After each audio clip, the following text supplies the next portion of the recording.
Hello. I think we're good. Yeah. Hello, chat. Is anyone there? You hear me okay? Yeli? ¿Se escucha el chat? No está en chat. Not sure if the chat is working.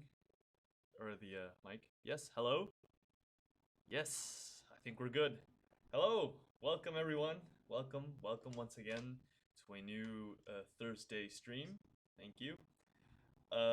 We're just about to get started. Um, Nico here is messing around with a few things. We're here in the trailer side of things. We're working on the trailer. And meanwhile, I'm gonna go ahead and set this up. I'm not sure if it's capturing the game audio or maybe the audio is just off. Let's see again. Yeah, there we go. That's the problem. And let's just up it a little bit. That should do. Maybe. Well, I guess it's probably fine. Right. So, um, stream is working better each week. Yeah, actually, we have some good news this week. We called up our ISP because one of our coworkers just moved and he had the ISP people come around and set up the internet. And they told him, hey, there's this new plan or whatever. It's really good value, so you should call him up and ask him to change your plan. And he told us that, and we did the same. And now we're paying less and getting more. So we're actually really updated our internet speed. We have some good upload rates now, so this should be the smoothest stream yet. So yeah, everything should be fine. Dragon Rider and Wild Speaker once again always in chat. Thank you so much for joining us today. So the plan today is to talk about the the last group of cards that we haven't seen yet. So we saw Glory and Wealth. That was maybe 2 weeks ago or three, if I'm not mistaken. Then we saw Influence and Spirit. That was last week. And this week we're gonna look into the neutral cards and also talk a little bit about the leader decisions, which should be quite interesting. I've noticed during this week while I was testing out some different mechanics, trying to get them to work, I noticed a bunch of changes in the leader decisions, especially some that kind of broke the game while I was doing it because, it was in the middle of a change, so yeah, the game was kind of broken. But kind of excited to look into what the new leader decisions are gonna be like. Okay, we good? Nico? Yeah, it's coming right along. So, as I was saying, today we're gonna look into the neutral cards. Now, the power of the neutral cards is that you can add them into any deck, right? So whether you're making a Glory, Wealth, Influence, or Spirit deck, you can always add neutral cards. And neutral cards themselves used to be kind of a minority of the cards, and we've recently started adding more and more of them. And actually, I believe we've opened up strategies that you can actually have a deck that's just kind of almost all neutral cards. Let me just make sure that you're in the screen capture here. You gotta move the camera a little bit. Just a second. There we go. Over here, up the mic, and maybe you can scooch over this way a little bit. There we go. Hi everyone. Welcome, Nico. Welcome once again. So I was just saying about the new neutral cards and how we've added a bunch of them, and well, hopefully you can explain this to us a little bit about your thought process behind all of this. So, as we said the last stream, today we're going to discuss deeply on the neutral cards, as Gabriel was saying, and also we're going to discuss about the leader decisions. Right. So, there are some changes for the people that play the closed beta, and you can realize that now we have much more neutral cards. They were considered before, but mainly for the campaign, but later we thought that it could be interesting to give some of those cards to the players to add them to the collection, and also open more new interesting strategies related to the main archetypes that you can find on the neutral cards. Mainly, now you can find three types of characters on the neutral. So that's changed because it used to be just the one, the followers. Yeah, exactly.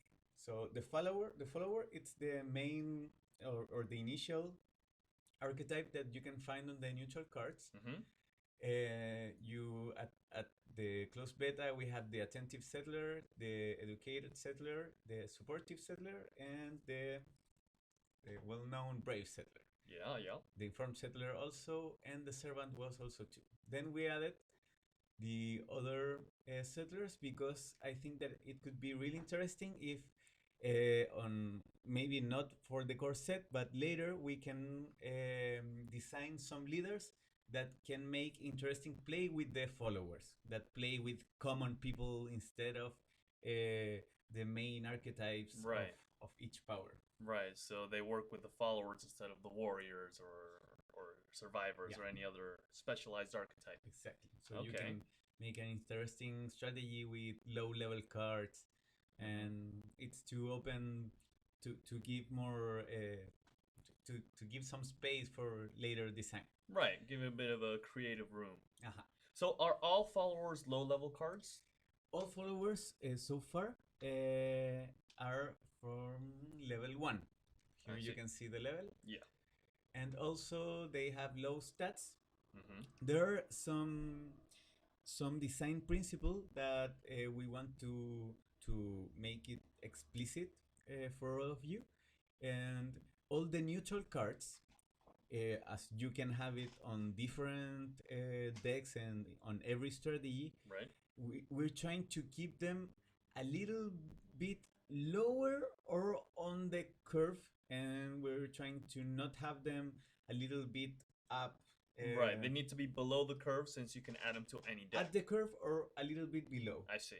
The idea is not to have too many below or also Right. higher cards.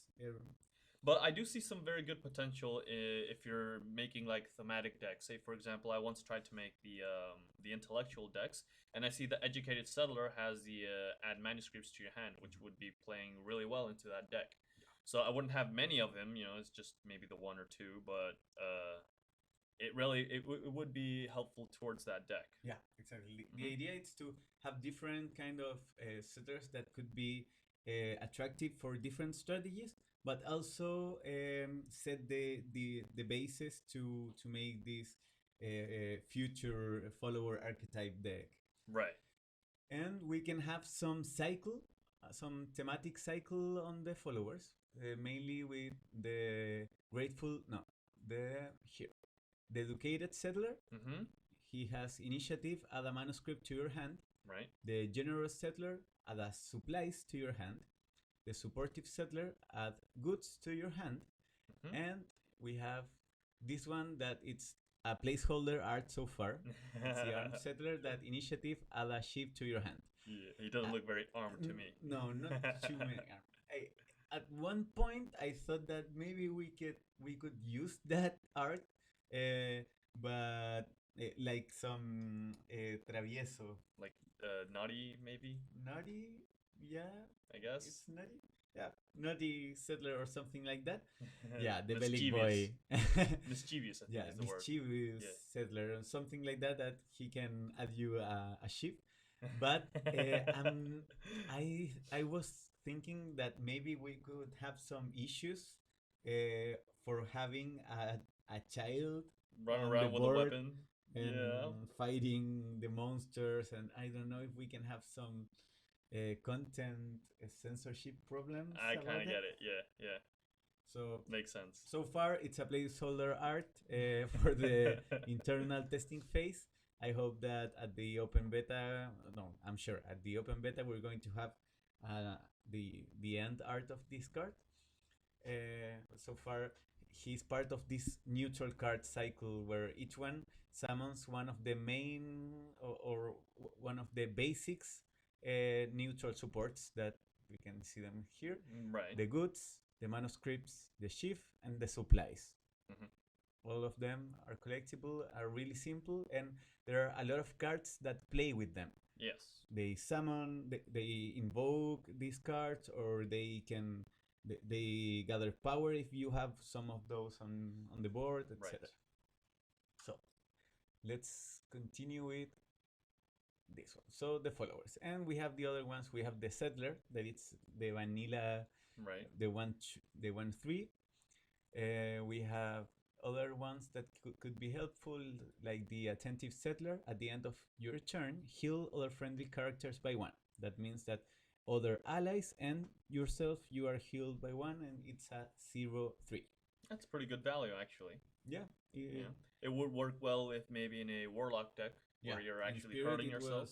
it was And then really heal used for yourself the as well. first turns. Yeah, absolutely. Also, we have the Grateful Settler. This one is new. At the end of each turn, gather 1. So That's pretty good. it's a 0/3.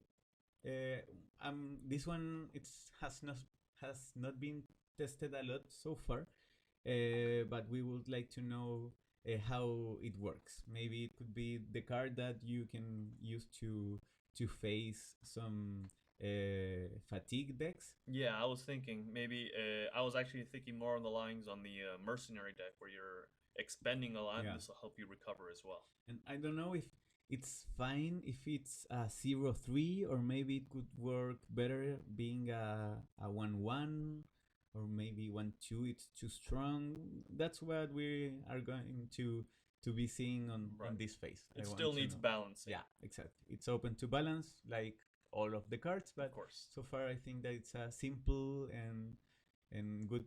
It's a precise design for our system, and it works.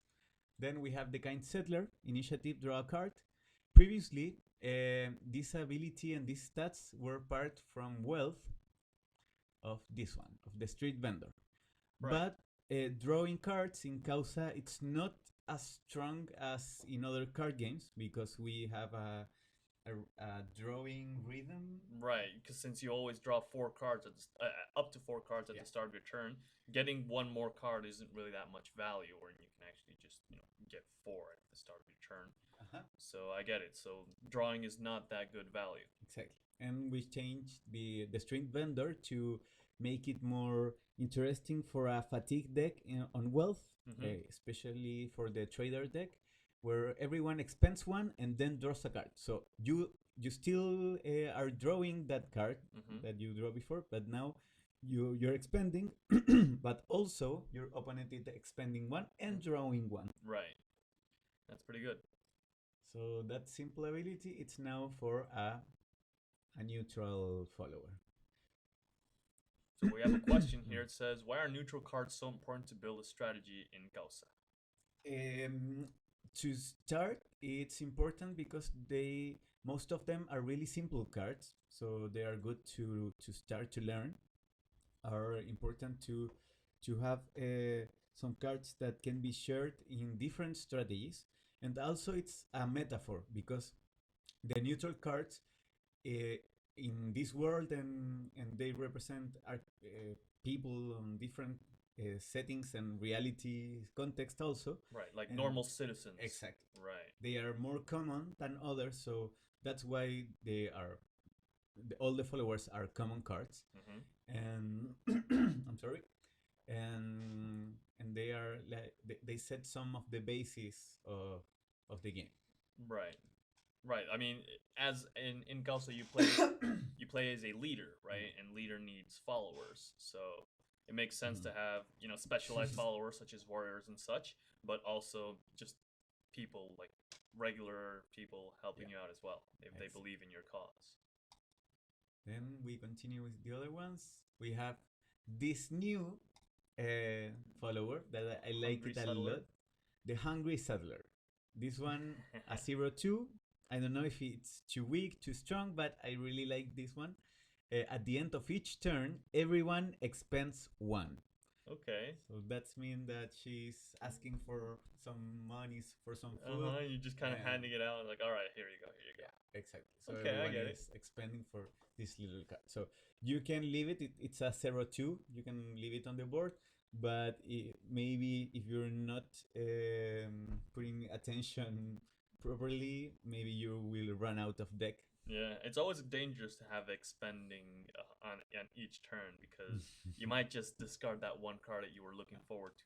Yeah. Yeah, and as Wild Speaker is saying, yes, you're going to put your hands and break the whole game. So we're we're shooting some interesting things, and you need to break it, please, before the open beta. I hope. Now here I'm seeing some new cards. I see the black cat. That's a beast. I haven't seen that one before. Yeah, let Don't me think so. finish. Oh, From Settler, right. it's a classic one. Yeah, we've The seen this one. 1/2 Vigilant. And the Servant that has a change. Previously, it was Vigilant, and at the end of your turn, you were healed by 1. And now it changed. It was a 1/1 before. And now, the Servant is 1/2, 1 attack, 2 resistance. And at the start of your turn, heal your leader by 2. So Okay. it's So it's less defensive, but not so much because you get more healing. yeah. Okay. Okay. So and that's all the followers that is. There are no more followers. Exactly. Okay. And now we will continue with the next archetype that are the beasts. Beat. Yeah, the beat. Beast. The beasts. Oh, these are pretty. Yeah. Part of the reason that we have the beast, there are two main reasons. One, it's that the exalted, the in power or the leaders that we use, and also we as players we get into this world, our will can affect the creatures that live on this world. Okay. So they are more propensos. Uh, oh, that's a hard one to translate. Give me some context. Or they have more access to influence other creatures too on this world through their power and their will. And the beasts are really sensitive to these energies from other worlds. So that's why through our help, the Exalted can access to the support of different creatures of their world. And also, we have beasts. Yeah, there are three reasons. That was the first one. The second one is that because we love them, and I know that a lot of you like Wet Speaker and Zerx too, and other players also love to see creatures on the game.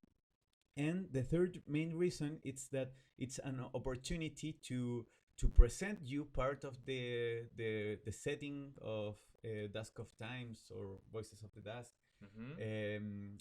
through the cards, so you can see which animals can you find on this world. Dragon Rider. Yeah, exactly. Love them is the best reason.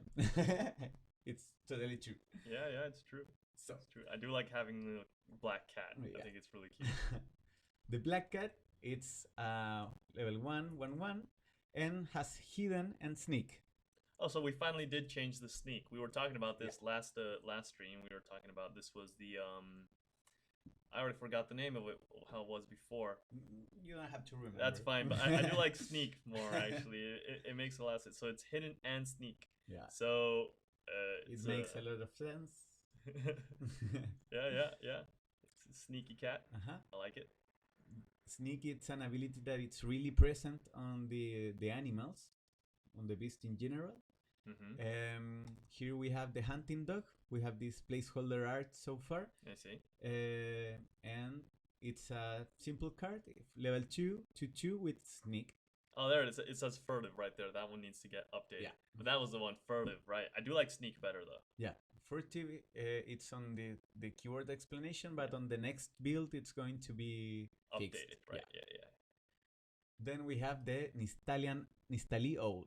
Okay.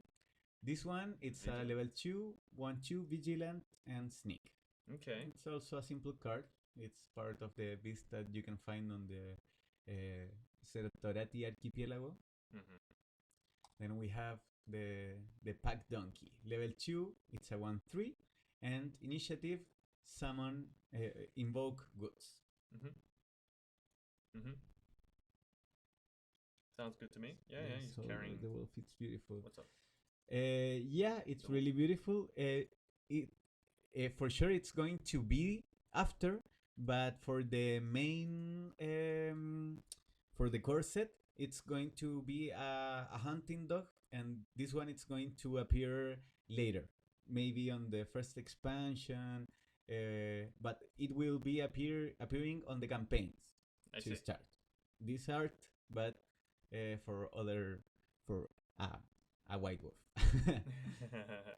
Right. Then we have the tapirant calf. So the Taprant, I've seen someone ask me. Well, not really seen. Heard someone ask me before. What's the deal with the Taprants? Because there's a Taprant herder as well. And as far as I understand it, the Taprant is a mix between a tapir and an elephant. And a cow. And a cow as well. It's like a mixture of animals that it's part of this world. I think it's the cutest thing though. Yeah, because it's the calf. Yeah. Yeah, but it's a really pretty and interesting animal. It's this mammal that it's really protective with her family, but it's really manso, tame, docile. So this one, it's the Tapiron Calf. Right. It's level 2, vanilla 2/3. This one, it's also one of the free cards. So it's a basic card which you can use from the beginning of the game. Then we have the Teraki Basilisk. This one, it's also one of the not common animals from the setting of Voice of the Dusk. It's the basilisk here. It's like a mixture between a snake and not a chicken, a cock. I guess, yeah. Rooster maybe. Yeah, rooster. Yeah, yeah, it's better. Has some abilities that can. It's a really dangerous creature. It's a lethal creature, right? Yeah, that's why it's lethal. Yeah. It's a really sneaky creature that you can find on the Terak. It's a chicken snake. Yeah, exactly. We're going to call it Shake. It's a Chiloé creature. Yeah, I guess. Yeah, it's inspired on a mythological creature from Chile. Yeah, the basilisk it's present in other cultures too, but this interpretation it's based on the mythology of Chiloé. And for those that don't know, Chiloé it's an archipelago in Chile. It's not the same Chiloé and Chile. And in Chiloé they have a pretty rich mythology that it's like a mixture between the Mapuche, the original people of that area, with the myths or the legends that the Spaniards brought, and they had this mixture that you don't have it in any other part of Chile. So that's why it's so interesting. They have a lot of warlock and witchcraft culture and legends. It's really interesting. That's cool. So this one, it's like a direct reference for that, and that's why it's a lethal and sneak creature. I think basilisk is spelled with a K though. I'm not sure. We're going to look it right now. I think so. I mean, the only basilisk I know is the one I've read in the Harry Potter books. And I'm guessing this one is not as dangerous as that one is. I mean, maybe it is lethal. Yeah, in English it's with K. We're going to change it after the stream. That's what I thought. And then we have the dromedary of Barcajal. Okay, so Barcajal is the desert at the north of the continent. The whole arid region of the north, at the north of Astaria, crossing the Red Wine Sea. There we have Barcajal, and this is one of the dromedaries that you can find them there, and also like the pack donkey at the continent. you can have this bigger um, pack beast Right. that is a 3, attack 1, uh, resistance 5, And invokes initiative goods. invokes goods. So it's like a bigger, stronger donkey. Uh-huh. All right, that's cool. And then we have the Grey Wolf. Yeah, I've seen him looking at me all this time. I think it's really cool artwork. This artwork, in fact, do you know who is the artist of Not this at one? all. No, what? This could be a surprise, but our CEO, it's the author No of kidding. this. Maureen This drew art. this. Yeah, this That's is awesome. Maureen's art. Maureen made like 3 illustrations for the game, and this one is is from hers. Maureen. That's awesome. Yeah, Maureen can do everything. Absolutely. Yeah. Tell me about it. So it's a level 3, 3/3 with sneak. sneak. Good.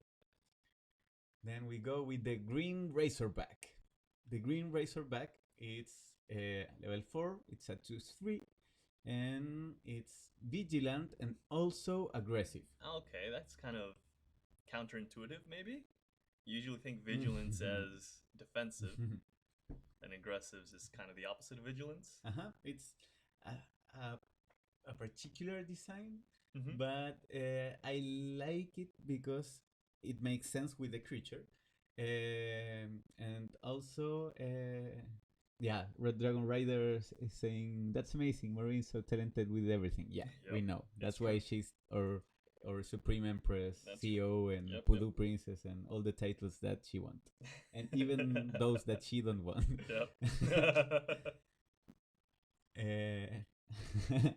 Yeah, I like it a lot too. As Gabriel said, it's like counterintuitive, but it works really fine. And if it's a counterintuitive card, that's why it's a rare card. It's not a basic one, a common one, and also it's neutral. So maybe it's not too strong for either side, but it's really versatile. Yeah, I can see some value out of this card. Absolutely. Then we have another of the creatures that you can only find on this world. The rack, the wild rack. This is like an amphibious giant rodent. Okay. That lives on the swamps and also on the rivers. That separates the region of Astaria, the Empire, and the Teraki lands. They live mainly on that river, the swamps. So the southern areas of exactly. of Astaria. Those are really big creatures that are really dangerous. Looks dangerous. At the Empire, you have a lot of myths of these creatures that are called like demons. But the Terkala have a better relationship with them, and they respect their territory, and nowhere you don't have to go to swim. Yeah, avoid the rack-infested waters, I guess. So this one is lethal. How come it's lethal?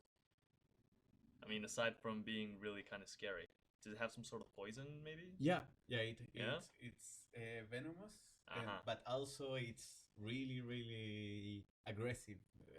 Okay. It's territorial. Territorial. Yeah, territorial. So just stay clear of its waters, and you'll be fine. And there are also solitary creatures, so they are not like these societal mammal pack animals, maybe? Pack animals, yeah. I think that's the wrong word. Herd.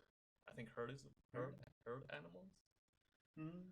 But I think that you understand. Hard, yeah, you get it. The tavern is my favorite, but favorite animal, hope are the deers. The deers? Oh, I do like deers. It's almost sure that we're going to have pudus. That it's like a cousin from deers. It's like a miniature deer, and it's not going to be on this edition, but they are coming. Makes perfect. I think we need to have pudus. Yeah. Steer clear. Get my gear to go after him right now. After the racks, I wouldn't advise it. Now, I think this one is actually in a trailer, right? Not of the trailers that are going to be at the start, but Oh, I it's see. going. It's part of It's one one. of a Okay, of so the video. maybe I spilled the beans here. It might have been a bit of a Yeah. secret, but yeah, because I was pretty sure I've seen this one before, Yeah. and Yeah, it's animated and everything. uh, So you know that the stream is where we we spoil everything. yeah, we spoil We everything. spoil all the But you secrets. please don't tell Maureen that we always fuck it up. I mean, she is watching the stream, but it's just probably just. What about this new one? The Yeah, Wild Wild Taproot. Taproot. Yeah, Yeah, the yeah, Wild okay. Taproot. So Also, this is the grown version. yeah, It's huge. It- That's a person right there on the yeah, in the exactly. illustration. Here you can see the scale. Yeah, I like spoilers too. I'm terrible by keeping secrets, so that's why you are here. Exactly. Meanwhile, Maureen, oh, she's hating us. So we have the wild Tabirant. Here it's the wild Tabirant. It's a Tabirant that didn't grow at the city on. So it's not domesticated, I guess. Yeah, cautiverio. How can you say? Captive, Yeah, captivity. he didn't grow in captivity. It's one of the few that left on a wild state, and that's why it's so giant. You can see different Tabirants that are really small. The Tabirant cough, it's Cute. yeah, it's cute and it's smaller. And here we have this Colossus. He's still kind of cute though. Yeah, it's incredibly cute. It's a level 6, 5/7 vanilla. Also one of the free cards. It's the free Juggernaut that you can access from the start of the game. Cool. And you can use it from the beginning. And also, why there are so many beasts at the start, it's because as we are going to do it with the followers, we want to set the basis for some strategies based on beasts.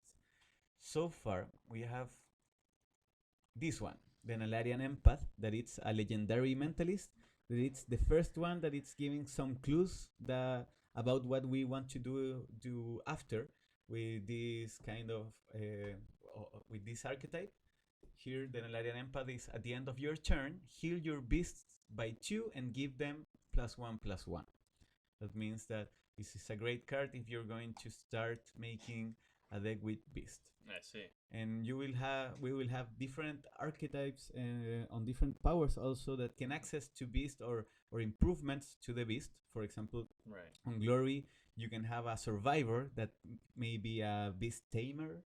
Maybe with traders, you can have an exotic trader that like to buy creatures, okay, and yeah. like about that metaphor, and that's how you can go using beasts with different metaphors with our main archetypes. Awesome. So that was about the beasts. So we've seen followers. Yeah, it's illegal. It's illegal. But we have smugglers and traffickers. That's terrible. But we need to fight them through the game. So we've seen the beast, we've seen the followers. And now we're going with the new thing. Ashen cells. Oh. And this is kind of surprise. Those are the third. It's not the archetype, because here we have different creatures that are Ashen Souls. At the beginning, we have only apparitions. Apparitions are like ghosts, specters. No, in fact, they're going to be specter. Right. Yeah. Apparition should actually be updated to specter. Yeah. So on the update, it's going to be specter, and these ones are specters that are or that were people or were beasts, and we can see them here. We have the Lost Ashen Soul. We have the Suffering Ashen Soul, the Ashen Soul Vulture. We have the Ashen Soul Tapirant, and we have the Ashen Soul Soldier. Yeah, more Ashen Souls. So I've seen these in the tutorial. Yeah. In the tutorial, there's a previous version. There are some vanillas because it's a really early stage of the tutorial. But now we're going to introduce them properly with those cards.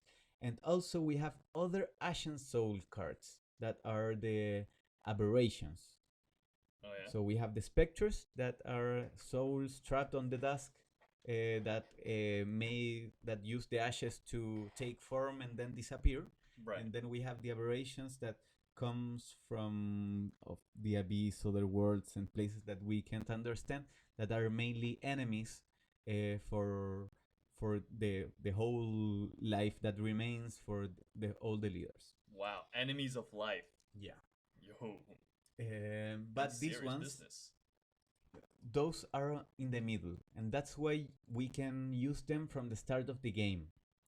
Those are souls trapped on the dusk, and they can serve the dark voices that come from the dusk, like the ones that control these strange aberrations. Mm-hmm. But also, these souls can answer the will of living people. So that's why the leaders, the exalted, that are have a really powerful will, and we as players, we enter to the game to support that will. Mm-hmm. We help them to have some control of of the apparitions at the dusk.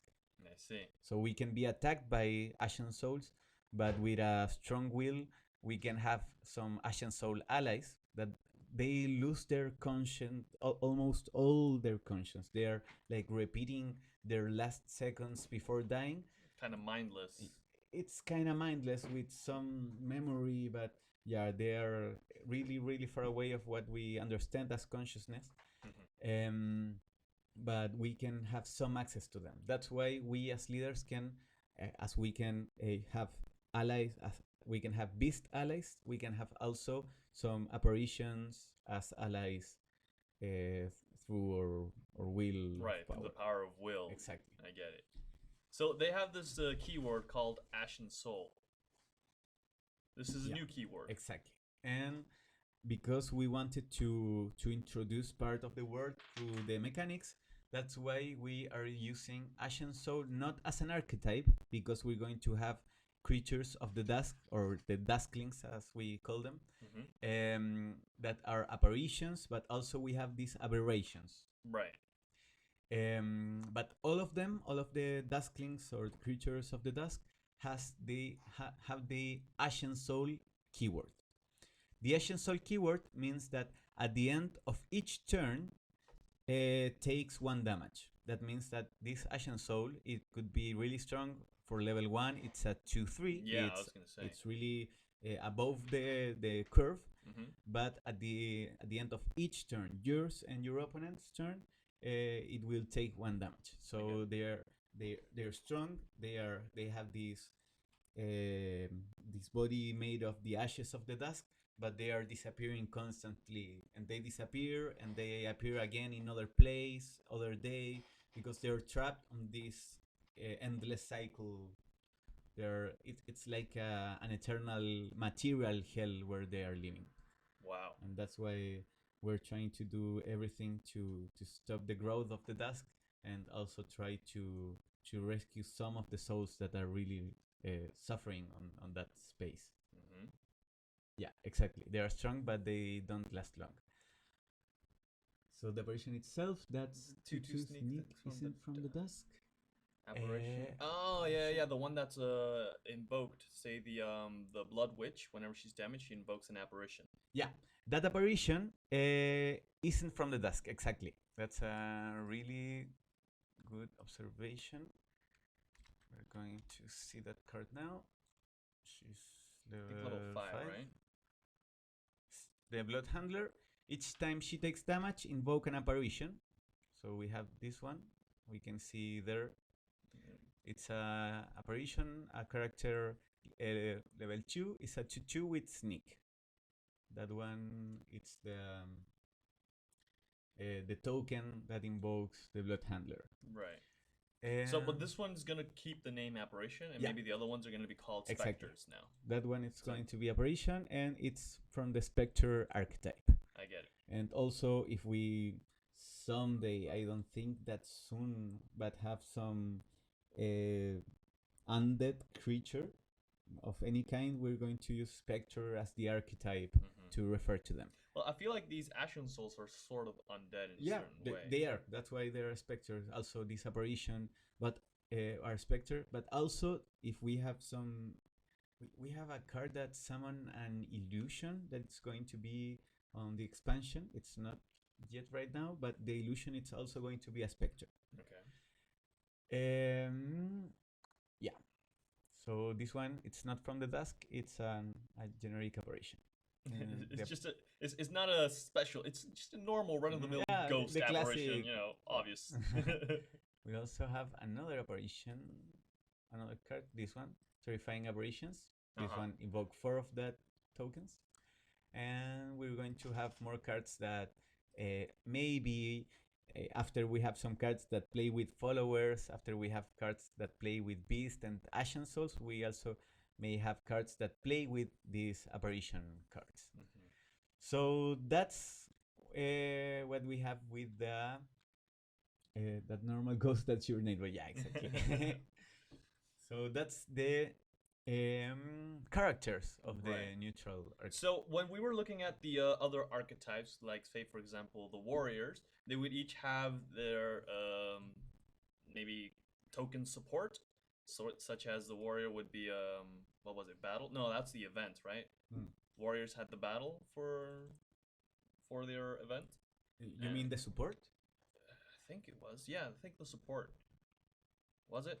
I mean, because there's one that's called survival, which was for survivors, and then there the was battle is for warriors. The frontier regiment. That's the other one. Yeah. So remember that every archetype has a support that it's proper to that archetype. We have the unknown territories for the survivor. We have the frontier regiment for the warrior, and we have the workshop for the laborer. Right. Now there's a little change. Now all of them are legendary. That means that you can have only one on the board at the same time. You can have 2 on your deck, but also you can have only one. And with this change, we also decrease their level of, or the level of almost all, 1 or sometimes 2. Okay. So they are cheaper to play, but you can have only on the board at the same time. So is there a support that plays with the apparitions or not the yet. followers? For the core set, there's not going to be a support that it's directly related with neutral archetypes, but there will be. There will be for followers, there will be for beasts, there will be for apparitions, and even maybe ashen souls if then the aberrations appear, and etc. So it's part of our plan if you wanted to know that spoiler. Maybe I should stop asking questions. Yeah. So let's go with the neutral events. So we have the classic neutral events. We have the Journey to the Unknown. I love that card. Classic this card. card. It's the only 0. Yeah, Maureen. She's hating us. We love you, Maureen. You're the best CEO ever.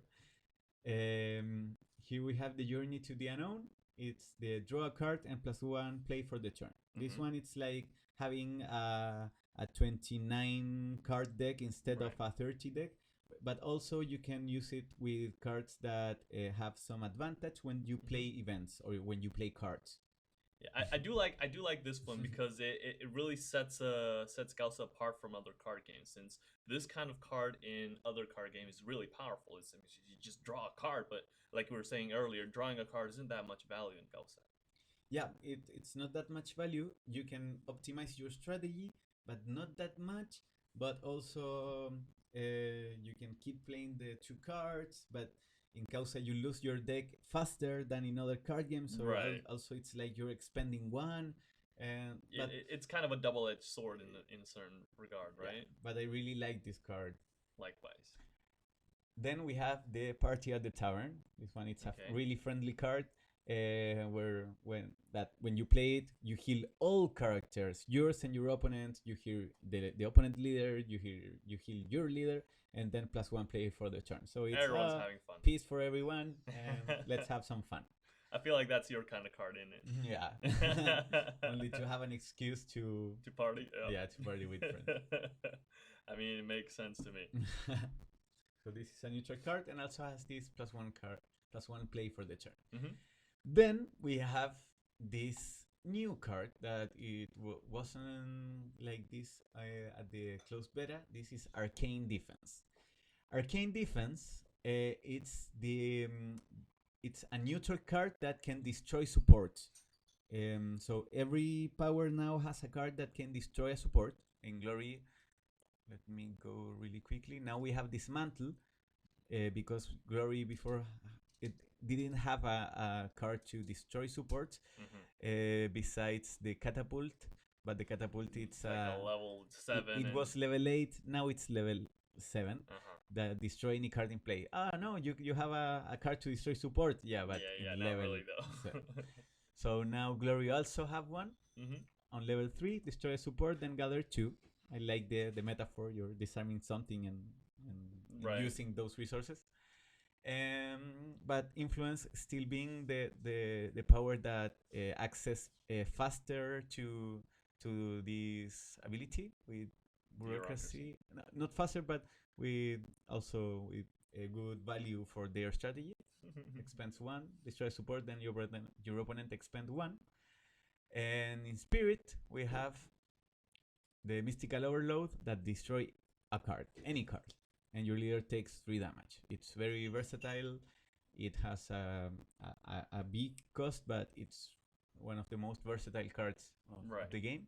And in Wealth, we have the cheapest access to destroying a support, but at level 1, but at the cost of expending 2 cards of your deck.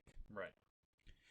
So now we're going back with the Arcane Defense. Arcane Defense. Level 3, destroy a support. The level 3 of Glory and Influence destroy a support and have a good effect. The neutral one, destroy a support and has a specific effect. Destroy support, then deal 2 damage to all Ashen Souls. Okay. That means that if you have the neutral Ashen Souls on the board, or your opponent have Ashen Souls, they will receive 2 damage.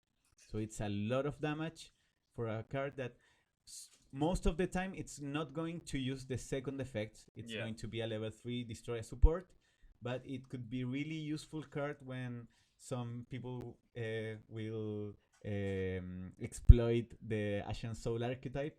But most than that, it's going to be really interesting for the campaign, because all the leaders has to deal with the huge voices that are coming that are controlling the advance of the dusk, that are really far from the aberrations and the apparitions that are really dangerous. And this kind of card will be really useful on the drafting and will be available for every leader, because the Arcane Defense, it's the representation that we, the voices that from beyond, from this place, like the flavor voices from beyond, transfer their will through the Exalted of Power to help us prevail. Ah, okay. So this is basically our manifestation, us as players in the world of Causa. That's the Arcane Defense. That some Exalted sometimes can manifest some power that goes beyond of them, but it's because it's coming from other places. It's our will that are supporting theirs to face this huge danger that now it's on their world, but soon it will come for us too, like the other places. Deep. So I like it though. That's why this is a so important card. It will be for the campaign, and also will be really. It's a really lorry card of the whole setting of Voice of the Dusk. Well, speaker is saying, mental note, pick Ashen Souls, hate on drafting. I don't get it. But it's good for the draft though, right? This one, but the Ashen Souls can be dangerous if you use it and you have Arcane Defense. Right, of course. At the start, hi sir. Hey. How are you? I mentioned you when we were speaking about the beasts and the wolves. We're speaking now about the events. We just explained what's the Arcane Defense, what we present for us on this world. And this card that was also on the closed beta and now it's available again, and now it's level 6 instead of level 7. Mm-hmm. That it's the Call of the Dusk. That's pretty good. Destroy all allies, then invoke 2 Ashen Souls and 2 Suffering Ashen Souls for each leader. Yeah. So I've actually seen this card a lot just recently because I was testing out the invoke mechanic. I wanted to speed things up a bit, make it faster for players when they're invoking a lot of cards. So this one was perfect for the thing I was testing, and it seems pretty powerful actually. I mean, it's kind of a double-edged sword because you're also invoking a lot of units for your opponent, Mhm. and this is during your turn. So all of the guys that you've invoked are exhausted. You know, they can't attack just yet. So it feels like it might be more of a good play if you're.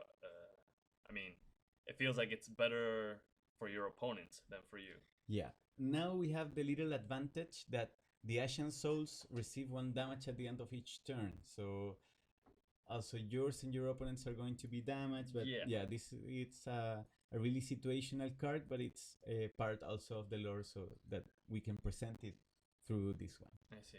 I mean, I guess it'd be really good if you have this one and also maybe some sort of big area of effect damaging cards. Say, for example, hurl weapons. So you invoke a bunch Uh-huh. of Ashen Souls and then you destroy them Uh-huh. and you keep yours. With her weapon, and or every area damage that can make 2 damage. We know that the Lost Ashen Souls are have 3 resistance. Mm-hmm. That means that at the end of the turn, it's going to take 1 damage plus these 2 damage. It's going to be destroyed. So you Right. can make this kind of combo, destroying everything and keeping yourself at least 1 turn to defend or something. Mm-hmm. Mm-hmm. And So Dragon Rider is asking, when do we get dragons? to be honest, I know that there will be dragons. Not not soon, not soon, because we're trying to start our exotic fantasy setting from not the main place of the fantasy, Right. where you have Dungeons and Dragons mainly. It's in the title, dragons. So yeah, yeah. Yeah. I feel like fantasy is always Dungeons and Dragons kind Uh-huh. of related, and dragons is kind of the flagship of the fantasy genre. Yeah, and we're trying to avoid to start from there, but I know that we're going to have at some point, because Big fan of dragons. I'm big fan of dragon. I grew up being like really obsessed with dragons and mythologies from different places, and learning how different creatures were interpreted as dragons of other cultures. And so for sure we're going to have, but we're not going to have only the classical concepts of dragons. So Oh, I want to see an ash dragon. Oh, that'd be don't really spoil cool. anything. I'm not spoiling anything. I'm jumping to the logical Yeah. conclusion of what we've been talking about all this time. Yeah. Yeah. We want to do. There's We going want to be Poodoos, yeah. a voodoo dragon Oh, also. yeah, perfect. There you go. Really invested for the long run. So when you came, yeah, Awesome. you're going to have your dragons. Don't worry. What's it say? Nico, can you tell us about how's the internal testing process? Right, because you guys have been doing a bunch of testing with a small group, Uh-huh. Yeah, selective exactly. individuals. How's that coming along? The internal testing so far has been so helpful. Most of you that are seeing the stream right now have been joining the internal group, and you've been helping us a lot with typos, with redaction. Yeah, yeah. Yeah. With balance, with identifying bugs, and also with your feedback.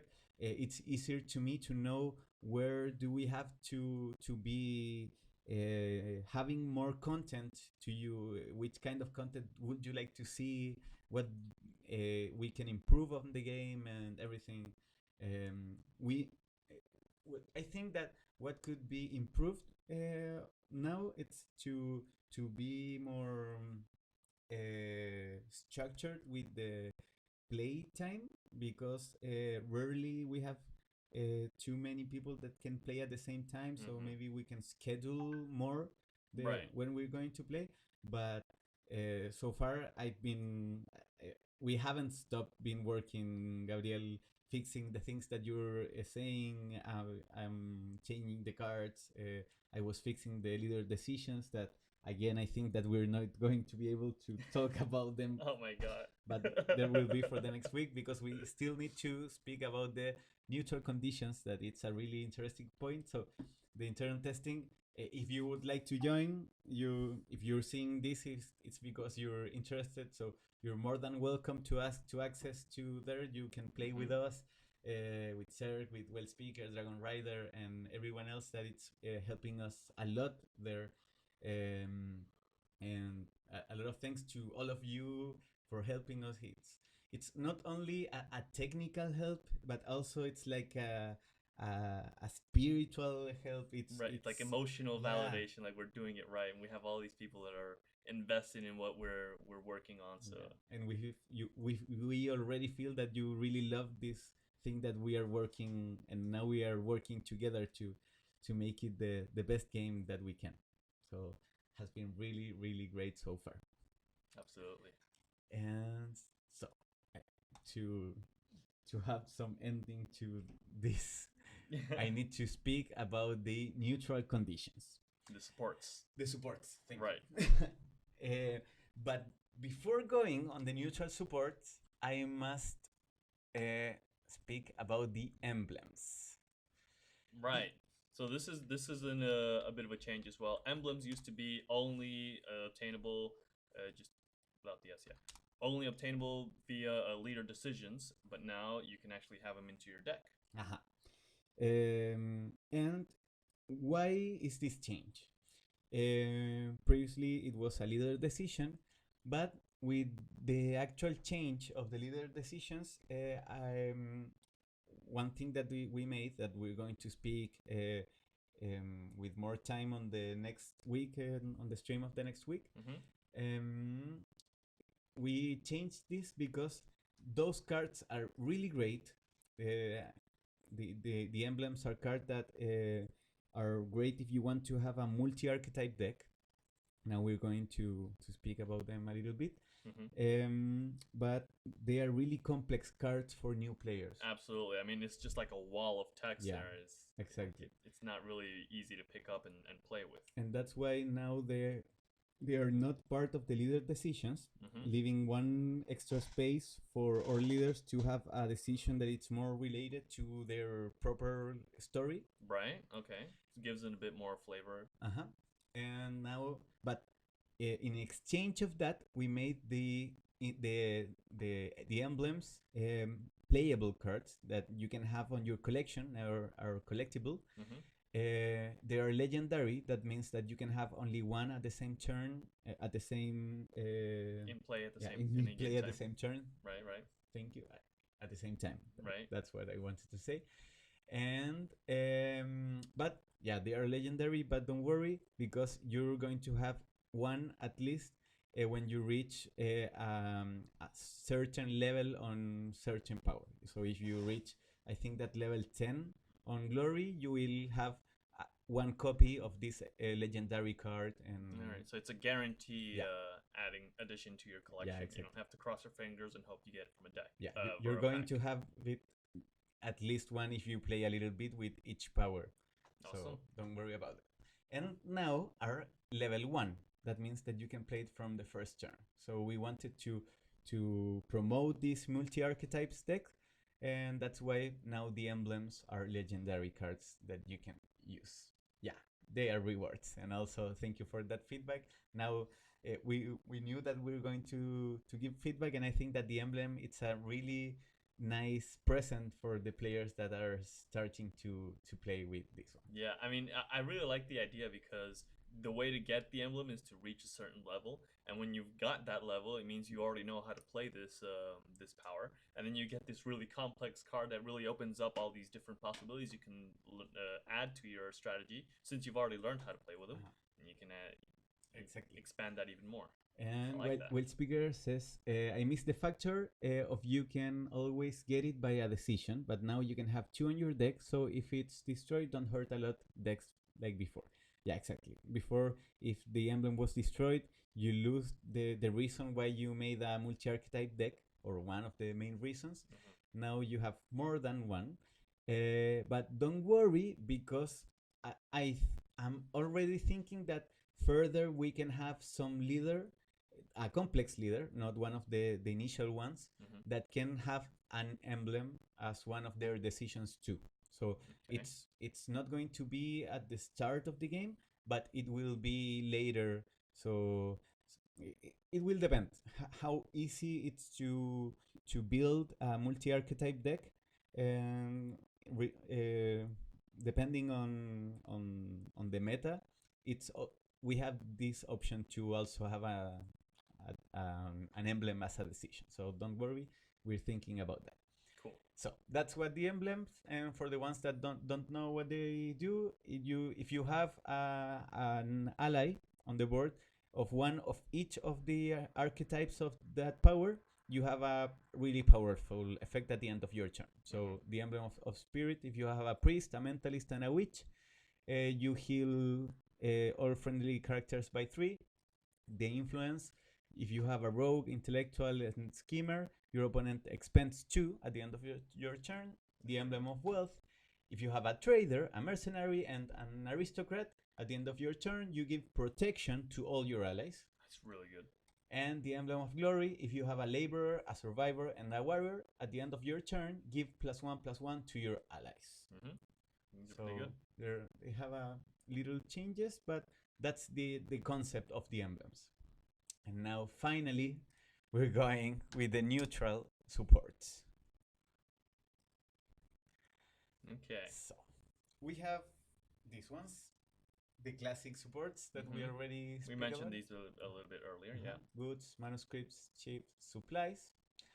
And we have these two supports that we know that are part of our proper story. The Organite and the Soul Ember. The Organite, when you activate it, you give +1 resistance to any character, then +1 play for the turn. That means that you can give it to an ally or to yourself, and you will get +1 play that same turn. It's level 2, and you have only one use for it. Right.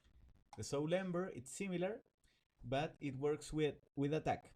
Give +1 attack to an ally, then +1 play for the turn. Attack, usually it's better than resistance, but you can give attack to your leader, so that's like a trade-off that you can have with those two. Then we have the game of cards. I like this one. That's you in the illustration, isn't it? Yeah. This one, it's an art made by Julio del Rio, that it's the artist of meditation, and also the Lanisian, this mercenary that Dragon Rider said that those were part of their favorite arts. I'm going to show you. Here we have meditation, and here we have the Lanisian. Here, the Lanisian Brawler. Those two pieces of art, yeah, the favorites of Dragon Rider. And your message, I made a screenshot, and I sent it to Julio del Rio, and he's really thankful for your comment, and send regards to everyone, say hi to all the community, and he was really happy. And Julio del Rio made this card. This one was thought as a promo card, but I think that it's nice to have it on the main game. For Julio's eyes, this is Boris. This is one of the developers. This is Morin. This is Julio, and this is me.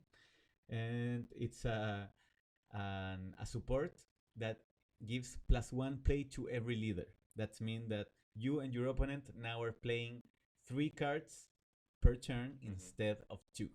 That's actually really good. I like it because it's got a lot of value for yourself, but also for your opponent, and it's a constant support. So it the fact that you've prepared it in your deck means you've already planned ahead of being able to play so many cards per turn, and maybe your opponent isn't ready for that kind of strategy. Yeah, exactly. I really like it. It's really fun. I don't know if it's we need a promo art of Game of Cards, but with the Niebla team on it. Yeah, it will be awesome. Yeah. So this is also Niebla team, but in a stage when we were really, really, really starting on what Niebla is today. Then came Gabriel, and then the team started to grow and to change, and it would be awesome also to have another card for this one, or have another card with more with the rest of the team also on it. That'd be pretty cool. And here we have one of the last ones. We have Red Wine Prana. But before explaining this one, I'm going to explain the Panacea and the Prana. Those two are like Organita. Organite and Soul Ember. We have these two. It's a placeholder art, as you can read here. And as you can see, the three have the same so far.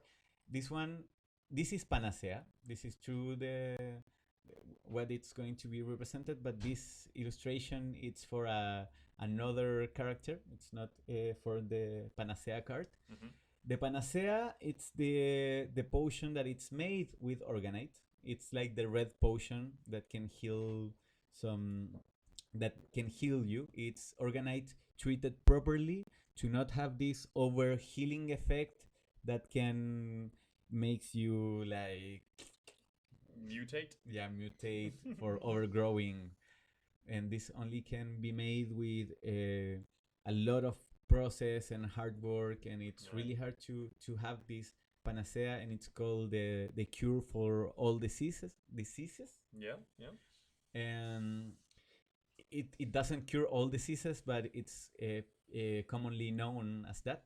So that's why it's the Panacea. It's our red potion if you want it, but also it has a relaxing effect on your mind and your body, and that's why it keeps the metaphor of the +1 play for the turn. So it's not only I can drink it and keep fighting as in most of the fantasy settings. Here, if you drink Panacea, you need to take it slowly and relax yourself and take it with some careful. And then we have and what it does the same thing as the Organite, but we have 3 uses. I see. So it's like improved Organite. Yeah, exactly. And then we have the Prana, that it's like the blue here is cyan potion that does the same thing as the Soul Ember. Gives +1 attack to an ally, then +1 play for the turn. Also with 3 uses. It's the counterpart of the Panacea.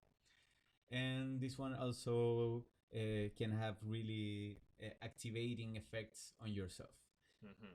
The Soul Ember, it's not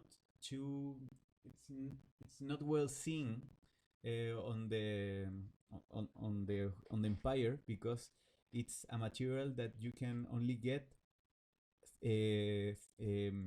from the dusk.